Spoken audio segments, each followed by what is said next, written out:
Bonjour, je suis Audrey Panouillet, responsable RH au sein de l'usine de Toulouse d'Homovion. Bonjour, je suis André Gonçalves, directeur de l'usine de Montvieux à Toulouse et nous avons mis en place une politique d'équité et d'égalité femmes-hommes. Alors c'est parti d'une participation à une fresque de l'équité où ça m'a fait prendre conscience personnellement et puis professionnellement que l'enjeu de l'équité et l'égalité femmes-hommes était extrêmement important au sein des entreprises. Du coup, à la suite de ça, André est venu me voir pour me demander de faire une analyse de la situation au sein de notre périmètre. Donc, dans un premier temps, on a fait une analyse de la rémunération, qui est quand même premier élément sur lequel on travaille, et on s'est rendu compte qu'on était plutôt équitable. Par contre, on s'est rendu compte lors de cette analyse qu'il y avait davantage un plafond de verre dans l'évolution de nos femmes au sein du périmètre. C'est justement ce qu'on s'est rendu compte, c'est qu'au niveau évolution, quand on prenait deux profils qui avaient démarré à peu près au même moment dans leur carrière, il y avait très clairement une évolution naturelle et constante chez les hommes et peu d'évolution. Très rapidement, ça se calait en fait à un niveau vraiment de plafond de verre au niveau des femmes. Et donc c'est pour ça qu'on a démarré d'abord par des mises en place de parcours de certification interne. On s'est rendu compte qu'on avait beaucoup de problématiques aussi à trouver des techniciennes féminines sur le marché du travail. Donc on a trouvé des opératrices non diplômées à qui on a payé des formations pour les faire évoluer. Et donc du coup on a fait plein d'actions de ce type-là, mais on s'est rendu compte que c'était vraiment pas suffisant. Donc pendant une période de plus d'un an, on a initié différentes actions. Donc tout d'abord une formation pour nos managers qui a duré plus d'une journée pour les sensibiliser aux thématiques et des sensibilisations de notre personnel, donc de l'ensemble de notre personnel, donc de notre strate managériale jusqu'à l'atelier. Alors au début, il y a eu une grosse résistance, hein, on va pas se mentir. On a fait d'abord une initiation auprès des managers au tout début et ça a mis beaucoup de temps à être digéré et ça a été assez difficile pour certaines personnes. Et puis on a dû quand même beaucoup discuter parce qu'on a pu constater que certaines personnes se sentaient, notamment chez les hommes évidemment, accusées, pointées du doigt, remis en question. Et donc il a fallu vraiment un temps à peu près d'1 an au départ, pour que tout ça, ça passe et qu'on arrive enfin à pouvoir avoir l'oreille attentive en fait, de notre personnel masculin.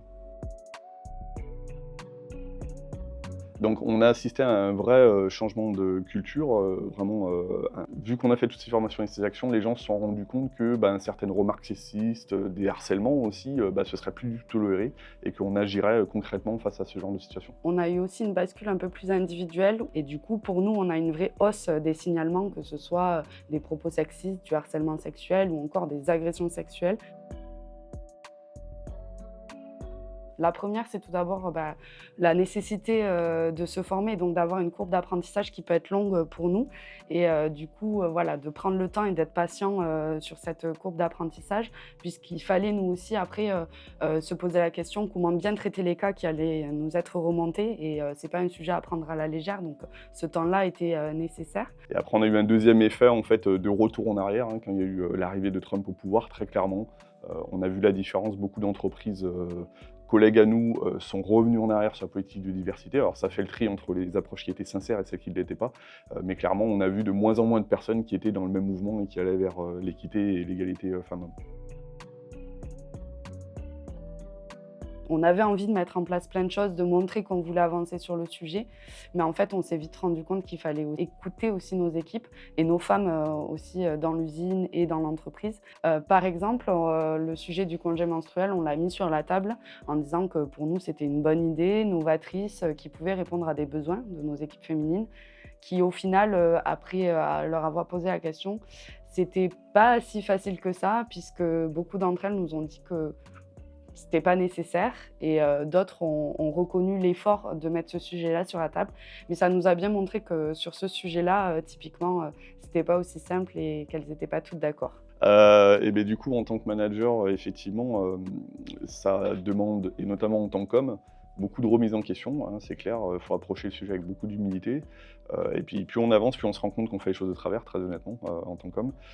Donc ça remet en cause beaucoup de choses du point de vue professionnel, mais du coup, forcément du côté, personnel, puisque du coup, ça permet de mettre en évidence, les, mauvaises postures, les mauvaises situations, l'éducation de mes 2 garçons, par exemple, aussi, qui a beaucoup changé et puis essayer de rattraper le retard que, j'ai pu accumuler et qu'on peut accumuler en tant qu'homme. Mais c'est vraiment approcher le sujet avec beaucoup d'humilité, et de se rendre compte qu'on n'est pas forcément toujours très très correct de ce côté-là. Donc Homovio, c'est un équipementier de rang 1 automobile. On fabrique des pièces embarquées d'électronique pour tous les véhicules à peu près que vous pouvez voir, et on est situé à Toulouse. On a une équipe qui est composée d'environ 400 collaborateurs avec 30% de femmes au sein de nos équipes.